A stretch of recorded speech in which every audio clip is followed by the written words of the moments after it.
மிக மூர்க்கமா முக்குளத்தோர் சமூகம் வந்து அந்த சமூக இளைஞர்கள் வந்து குறிவைக்கப்பட்டிருக்காங்க.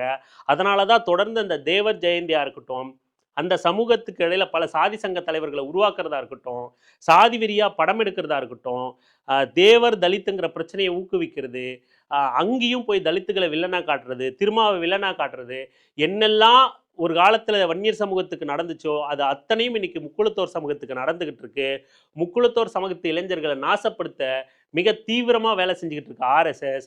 அப்போ அந்த நேரத்துல வந்து இசக்கி ராஜா வந்து என் சமூக இளைஞர்கள் வந்து படிக்கணும், நல்ல வேலைக்கு போணும், நல்ல வேலைக்கு போகிறதெல்லாம் தாண்டி நீதிபதி ஆகணும் அப்படின்னு பேசும்போது, நிச்சயம் ஆர்எஸ்எஸ் பயங்கரவாத கும்பல், இந்துத்துவ பயங்கரவாத கும்பல் இசக்கி ராஜாவோட இந்த பேச்சை ரசிக்க மாட்டாங்க. ஒன்று எதிர்க்க பார்ப்பாங்க, மிரட்டுவாங்க, அல்லது அனைத்து அழிக்க முயற்சி பண்ணுவாங்க.